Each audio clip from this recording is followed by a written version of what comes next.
ഭക്ഷണത്തിൻ്റെ ആത്മാവ് തന്നെ അച്ചാറാണെന്നാണ് പറയപ്പെടുന്നത്.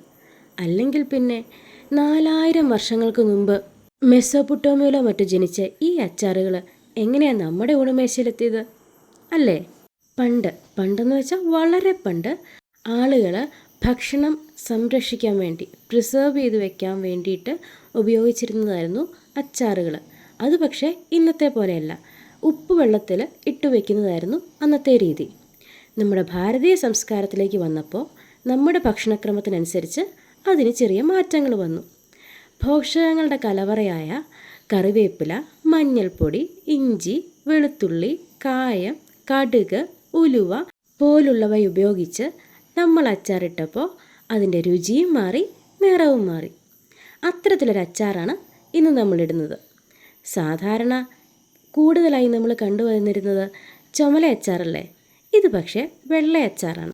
4000 വർഷം പഴക്കമൊന്നും ഇല്ലെങ്കിലും ഒരുപാട് തലമുറകൾ കൈമാറി വന്ന ഒരു റെസിപ്പിയാണ് ഇന്നത്തെ നാരങ്ങ അച്ചാറിൻ്റേത്. അതിനായിട്ട് അപ്പച്ചെമ്പിൽ വെള്ളം വെച്ച് ആ വെള്ളത്തിലേക്ക് അല്പം ഉപ്പ് ഇട്ട് കൊടുത്ത് ഇതൊന്ന് ആവി കയറ്റാൻ വെക്കണം. ഈ നാരങ്ങയുടെ തൊണ്ടിന് മയം കിട്ടാൻ വേണ്ടിയാണ് വെള്ളത്തിൽ ഉപ്പിട്ട് കൊടുക്കുന്നത്. അപ്പച്ചെമ്പിലെ വെള്ളം തിളച്ചു തുടങ്ങുന്ന സമയത്ത് സിമ്മയിലേക്കാക്കി ഒരു 5 മിനിറ്റ് കൂടെ കഴിഞ്ഞാൽ നമുക്ക് സ്റ്റൗ ഓഫ് ചെയ്യാം. ഈ അച്ചാറിൽ നമ്മൾ യാതൊരുവിധ പ്രിസർവേറ്റീവ്സും ചേർക്കുന്നില്ല. പക്ഷേ ഒരുപാട് നാളുകൾ പുറത്തിരിക്കുകയും ചെയ്യും, വർഷങ്ങളോളം ഇരിക്കും.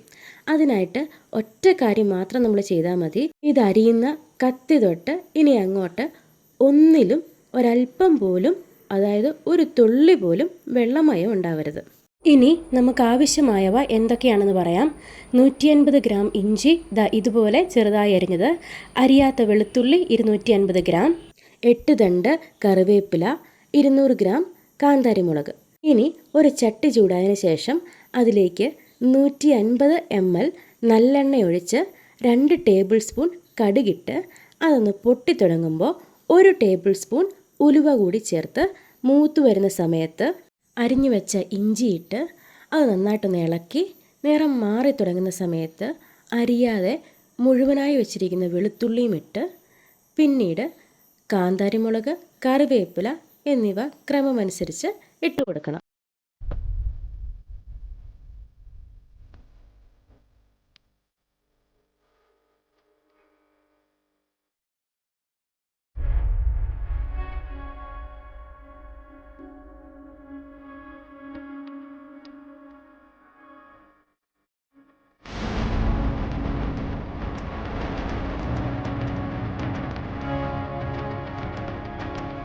ഇനി ഇവയെല്ലാം ഒന്ന് വാടാൻ തുടങ്ങുന്ന സമയത്ത് അതിലേക്ക് 1/2 ടീസ്പൂൺ മഞ്ഞൾപ്പൊടിയും 1 ടേബിൾ സ്പൂൺ ഉലുവാപ്പൊടിയും ഇട്ട് കൊടുത്ത് അതൊന്ന് മൂത്ത് തുടങ്ങുന്ന സമയത്ത് 300 ml വിനാഗിരി ഒഴിച്ച് ഒന്ന് തിളപ്പിക്കണം. ഈ സമയത്ത് തന്നെ അച്ചാറിന് ആവശ്യമായ ഉപ്പും കൂടി ചേർത്ത് കൊടുക്കണം.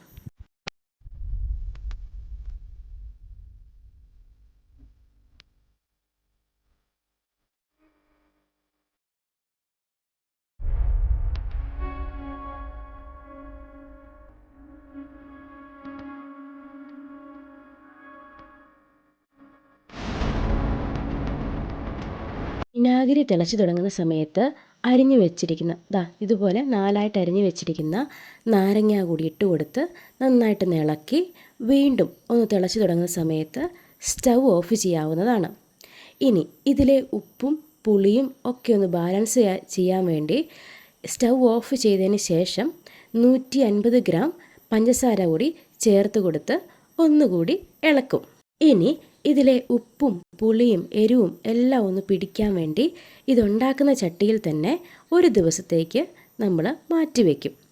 പിറ്റേ ദിവസം ഇതെടുത്ത് നോക്കി അതിലെ പോരായ്കയായ ഉപ്പോ പുളിയോ ഒക്കെ ചേർത്ത് വീണ്ടും ഒരു ഉണങ്ങിയ കുപ്പിയിലേക്ക് ഉണങ്ങിയ സ്പൂൺ ഉപയോഗിച്ച് നമ്മൾ ഇട്ട് അടച്ച് മാറ്റിവെക്കും. നമ്മൾ നേരത്തെ പറഞ്ഞതുപോലെ ഈ അച്ചാറിൽ യാതൊരുവിധ പ്രിസർവേറ്റീവ്സും ചേർക്കാതെയാണ് ഉണ്ടാക്കുന്നത്. എന്നാൽ തന്നെയും ഇങ്ങനെ വെള്ളം തൊടാതെ ഉണ്ടാക്കി മാറ്റിവെച്ചാൽ വർഷങ്ങളോളം കേടുകൂടാതെ ഫ്രിഡ്ജിൽ പോലും വയ്ക്കാതെ നമുക്ക് സൂക്ഷിക്കാവുന്നതാണ്. ഇത് നമ്മൾ വെറുതെ പറയുന്നതല്ല കേട്ടോ. വർഷങ്ങളായി നമ്മൾ ചെയ്ത് ഇത് വിജയിച്ചതുമാണ്. ഇതുപോലെ അച്ചാറുണ്ടാക്കി നമ്മളിവിടെ സെയിലും നടത്തുന്നുണ്ട്. അപ്പോൾ അങ്ങനെ അച്ചാർ ആവശ്യമുള്ളവർ ഇതിൻ്റെ കമൻറ്റ് ബോക്സിൽ കമൻറ്റ് ചെയ്യുക. അപ്പോൾ മറ്റൊരു വീഡിയോ ആയിട്ട് ഞങ്ങൾ വരുന്നവരേക്കും എല്ലാവർക്കും ബൈ ബൈ.